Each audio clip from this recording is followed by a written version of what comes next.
Salut, c'est Clément de Mouvement Conscient et sur ma chaîne, souvent je vous explique quelle méthode d'entraînement fonctionne, qu'est-ce qui marche pas, comment il faut s'entraîner, comment il ne faut pas s'entraîner.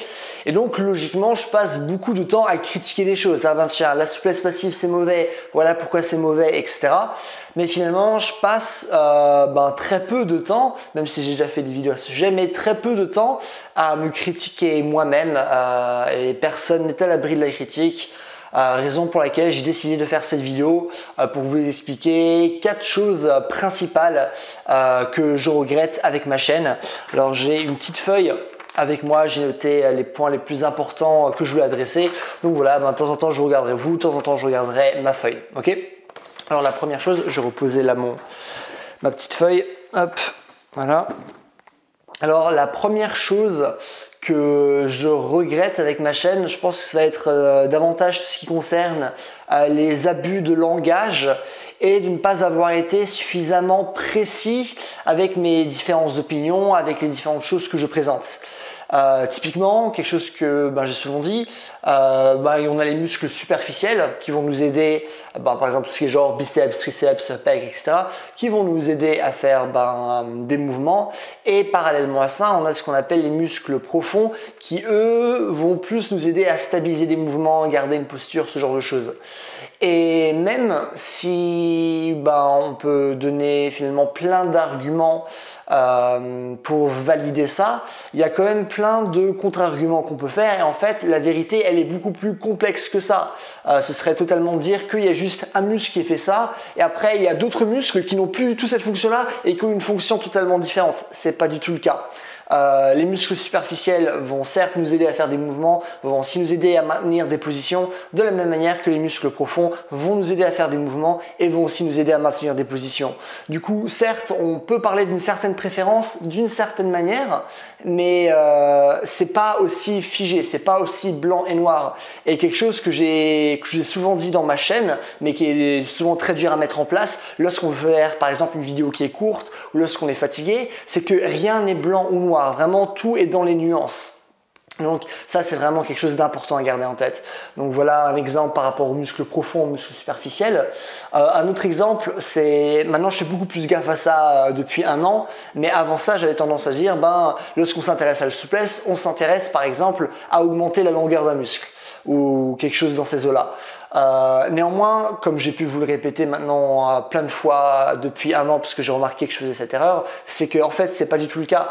Comme je vous ai dit, lorsqu'on fait du travail de souplesse, on n'augmente pas la longueur d'un muscle, c'est quelque chose qui est possible, c'est un processus qui est long, c'est un processus qui est douloureux. Généralement, lorsqu'on gagne en amplitude, on améliore simplement la capacité de notre système nerveux à nous donner davantage d'amplitude. Donc voilà, ça aussi c'est quelque chose. Deuxième exemple. Troisième exemple, que j'ai noté concernant le lien entre posture et douleur.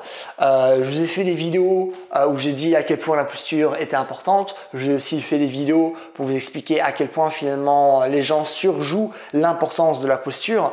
Et donc vraiment aussi, est-ce que je vous parle de posture, tiens, c'est important d'avoir une bonne posture, c'est important par exemple de faire tel et tel mouvement de telle ou telle façon. Et là aussi, c'est très blanc et noir. Vraiment, tout est dans les nuances. La posture, ça peut être important de la même manière que ça ne peut ne pas être important. Ok? C'est pas parce que maintenant vous avez une douleur, ah tiens, t'as douleur au dos et je vois que t'as telle courbure au dos. Ah oui, c'est un problème de posture. Non, pas forcément. La réalité est beaucoup plus complexe que ça. Et même si c'est les principes que je vous explique, par exemple, d'une vidéo à l'autre, je regrette de ne pas mettre suffisamment de précision à l'intérieur d'une vidéo, de que dire un truc et de pas au moins juste passer juste 20 secondes pour vous expliquer en quoi finalement l'horizon il est beaucoup plus large. Et je pense que c'est notamment important de davantage préciser ce qu'on dit. Surtout, par exemple, je vais vous parler d'un thème, je vais en parler avec une certaine confiance et logiquement, lorsque quelqu'un parle avec confiance, on a tendance à plus facilement accepter ce que l'autre personne dit, ce qui peut être un problème si par la suite vous regardez pas d'autres vidéos que j'ai fait et après maintenant vous avez finalement une vision qui est très limitée du thème que j'ai abordé, ce qui par la suite peut causer des blessures, ce qui peut vous empêcher de bien progresser et ce qui vous empêche d'avoir finalement une vision relativement correcte de l'entraînement, du mouvement, de la préparation physique, ce genre de choses. Et Et ça, c'est notamment moi qui ai maintenant fait plus de 400 vidéos, il me semble, sur ma chaîne. Je publie 2 fois par semaine depuis 3 ans, surtout au tout début de ma chaîne. Je publie quasiment tous les jours. Et donc voilà, quoi, ce qu'on veut faire plein de vidéos, lorsque de temps en temps on est fatigué, on va faire des vidéos rapidement, et ben on a tendance à pas être aussi clair que l'on pourrait être, et c'est notamment important finalement d'être clair lorsqu'on a une audience qui est quand même élevée, genre là j'ai 15 600 abonnés, un truc comme ça. Bien sûr ça pourrait être beaucoup plus haut, mais c'est comme quelque chose qui est conséquent, et c'est quelque chose, c'est une chose par rapport à laquelle je dois faire davantage attention. Donc voilà, ça c'est le premier point que j'ai envie d'aborder. Deuxième point, ça va être concernant mes erreurs. Du coup, simplement des erreurs que j'ai pu faire. Hop, reposer ça. Alors la première chose que je pourrais aborder, c'est souvent lorsque je parlais de Pavel Tsatsouline. Je vous parlais notamment de la loi de l'irradiation. C'est-à-dire que, imaginons, si je contracte mon poing, au début il y a juste mon poing qui se contracte, mais à force d'essayer de vouloir le contracter le plus possible, vous allez sentir que votre avant-bras va se contracter, puis votre biceps, puis votre triceps, puis tout votre dos, tout votre corps, pour simplement serrer votre poing. Et cette loi en fait dit que lorsqu'on va essayer de contracter un muscle, il y a d'autres muscles aux alentours qui vont également se contracter pour nous permettre d'effectuer une contraction qui est plus grande, une contraction qui est plus forte. Et même si c'est quelque chose, c'est une chose en laquelle je crois, dont j'en ai fait des expériences, c'est des principes qui marchent aussi très bien avec des clients avec lesquels j'ai eu de bons résultats. Néanmoins, moi qui pensais que c'était une loi, tout simplement parce que le Pavel Tsatsouline le disait et moi j'avais confiance dans ce qu'il disait, et en fait je me suis rendu compte en faisant davantage de recherches que en fait non, c'est pas une loi. C'est quelque chose qui peut marcher, c'est quelque chose aussi qui peut ne pas marcher. Et je ne sais plus maintenant l'auteur, le physiologue duquel il parle lorsqu'il parle de cette loi, en fait il n'a pas vraiment abordé cette loi, il en parle vraiment juste très rapidement, mais on peut clairement pas en tirer les conclusions que Pavel en a en tiré. Du coup c'est vraiment juste sa manière de voir les choses, finalement sa manière d'interpréter ce que disait l'auteur, mais c'est pas ce que disait l'auteur en lui-même. Pourtant c'est une chose de laquelle j'ai quand même pas mal parlé sur ma chaîne, et notamment avec confiance et conviction, et du coup voilà, en ayant fait davantage de recherches, je me rends compte que non, en fait je me suis trompé, et logiquement, si je me suis trompé une fois, j'ai pu me tromper d'autres fois avec d'autres auteurs avec qui je faisais confiance. Finalement, je me dis, finalement, c'est peut-être pas, ils n'avaient pas forcément raison, ok? Donc ça c'est quelque chose quand même qui est important à dire, surtout que moi je peux pas passer tout mon temps à lire des études, je peux pas me passer à vérifier absolument toutes les informations. Personne peut faire ça dans n'importe quel domaine, raison pour laquelle on s'appuie sur d'autres personnes qui font du travail similaire, chose que je fais sur ma chaîne, mais ce qui prouve que voilà, même de temps en temps, on peut se tromper, mais du coup voilà, c'est quelque chose que je regrette de pas avoir fait, de l'avoir trop pris pour argent comptant de par son CV et de par sa manière d'expliquer les choses qui finalement était très claire, mais peut-être que si j'avais davantage réfléchi aux choses qu'il aborde, j'aurais vu davantage de petits trous et de choses qui n'allaient pas avec ces différentes philosophies. Donc voilà, ça c'est le premier point par rapport aux erreurs. Et le deuxième point aussi, c'est que mes connaissances évoluent. Logiquement, d'année en année, je vais voir différents coachs, je vais faire différents stages, mes connaissances vont évoluer. Et par rapport à les choses que j'ai dit dans le passé, je vais me dire, finalement, c'était pas comme ça. Ou finalement, il y avait beaucoup plus de nuances. Ou tiens, là, et exemple typique, les radiations, là, je me suis trompé.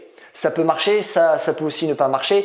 C'est un principe qui est intéressant, mais il n'y a pas de loi en tant que telle. C'est pas genre un principe physiologique, genre fondamental ou ce genre de choses-là. Et voilà quoi, mes connaissances évoluent et je pense que c'est important pour moi que que surtout les choses que j'ai pu dire dans le passé, puisque comme je dis, j'ai plus de 400 vidéos, ça fait plus de 3 ans que je fais ça, de toujours prendre des choses avec des pincettes et de vous-même vous intéresser à ce que je dis, mais aussi par vous-même de faire des recherches et voir ce qui marche avec vous, ce qui ne marche pas ou ce que disent vos propres recherches. Ça, je pense que c'est vraiment quelque chose de très important à faire. Et donc voilà, mes connaissances évoluent et ben je fais des erreurs, je suis toujours en train de me former, mais voilà, ben si je me forme, ça veut dire que logiquement, ben, il y a des connaissances que j'ai pas, que je souhaite avoir, et ça veut aussi dire que ben, probablement les choses que j'ai pu dire dans le passé ne sont pas aussi vraies et je peux me tromper. Donc voilà, ça aussi c'est quelque chose d'important à garder en tête. Alors maintenant, mon troisième point va concerner mes titres, surtout les titres que j'ai pu écrire dans le passé. Parce que comme je l'ai dit, j'ai fait plus de 400 vidéos, ça fait plus de 3 ans que je fais des vidéos et surtout au début c'était très dur d'avoir des vues, c'était très dur d'avoir des abonnés. Pour vous donner un ordre d'idée, ça m'a pris 6 mois pour avoir 100 abonnés. En plus, la plupart de ces abonnés venaient d'une vidéo que j'avais fait sur le combat entre Conor McGregor et Floyd Mayweather. Donc en plus voilà, si je n'avais pas fait cette vidéo, est-ce que j'aurais eu 30 abonnés à ce moment-là, genre dont ma mère et mes amis, ce genre de choses. Et donc logiquement dans cette situation, j'essaye toujours de trouver des bons titres pour essayer d'avoir davantage de vues, davantage d'abonnés. Et il se trouve que même si je comprends cet état d'esprit, maintenant ma philosophie a évolué, mes connaissances ont évolué, et donc maintenant j'ai vraiment un problème avec ça. Par exemple, je vous donne un exemple précis, j'avais fait une vidéo sur les muscle-up. Il me semble que le titre c'était comment faire un muscle-up en 40 jours. Et même si je trouve que cette vidéo elle est bien, même si je pense que c'est tout à fait possible de l'apprendre en 40 jours pour certaines personnes, pas pour tout le monde, clairement pas, je pense que c'est tout simplement mauvais en fait.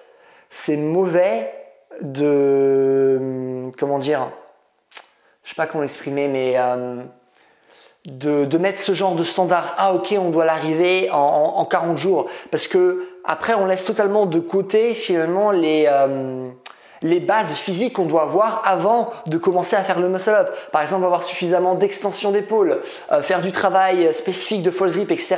pour préparer nos différentes structures corporelles pour pas qu'on se blesse. Et donc après, c'est vraiment une course au mouvement, faire les choses les plus rapidement possible au lieu de bien faire les choses. Et donc voilà, maintenant, et d'ailleurs je referai une vidéo du muscle-up parce que j'ai plus envie que l'autre soit sur ma chaîne parce que ça correspond plus à ma philosophie actuelle. Maintenant, je préférais avoir un titre beaucoup moins aguicheur, mais peut-être par exemple comment faire mon 100 muscle-up en 3, 4 mois, 5 mois, ce genre de choses, mais au moins de parler de toutes les différentes bases qu'il faut maîtriser pour bien faire ce mouvement-là. Et il y a vraiment plein de titres comme ça que j'ai pu publier dans le passé, où là maintenant je me dis, ok, la vidéo elle est bonne en soi, mais c'est pas ce genre d'image que je veux véhiculer. Et ouais, c'est plus en accord avec mes valeurs. Et donc, vraiment, c'est quelque chose que je regrette. Et c'est toujours très dur, finalement, de trouver le bon équilibre entre bons titres qui marchent et titres qui soient réellement en rapport avec la vidéo. C'est vraiment quelque chose qui est assez dur à faire. Surtout lorsqu'on n'a pas envie de faire tout un montage de ouf pour que la vidéo soit super attrayante. Donc voilà, c'est un peu quelque chose que je regrette. Et voilà la raison pour laquelle je l'aborde dans cette vidéo. Dernièrement, le dernier point que j'ai envie d'aborder, c'est le manque de contre-indications que je peux donner dans mes vidéos. Je pense qu'il va de soi que lorsque vous pratiquez un truc, vous êtes responsable de votre corps et que c'est à vous finalement d'explorer et de voir ce que vous êtes capable de faire ou de ne pas faire. Néanmoins, comme je dis, lorsqu'on a une audience, surtout lorsqu'on est un professionnel dans le sens où j'ai un diplôme, genre c'est mon métier, et avec du recul, je me dis que j'aurais dû être beaucoup plus clair sur des risques qui peut exister en faisant certains mouvements et à quel point, pour un peu revenir à ce que j'ai dit par rapport au muscle-up, et à quel point il faut quand même avoir certaines bases physiques avant de pouvoir faire ce genre de choses pour éviter que les gens se blessent. Donc ça aussi, c'est quelque chose que je regrette de ne pas avoir été assez précis sur les contre-indications qui peuvent exister pour certains mouvements et voilà, ouais, tout simplement. Et écoutez, c'est tout ce que je veux dire dans cette vidéo. Vraiment, j'avais juste envie de m'exprimer par rapport à ça. Je pense que c'est quand même important de certes voir les erreurs parmi les philosophies d'autres personnes, parmi les différentes philosophies d'entraînement qui peuvent exister, mais c'est aussi tout aussi important de se critiquer soi-même et d'être ouvert par rapport aux erreurs qu'on commet. Et voilà, je pense que c'est très important. Et ouais, ça me paraît vraiment quelque chose d'important, surtout vraiment dans le climat actuel sur YouTube ou sur les réseaux sociaux où vraiment tout est sur le paraître et rien n'est réellement authentique. C'est important pour moi de vraiment garder cette démarche-là. Écoutez, c'est tout pour cette vidéo et passez une bonne journée. Bye!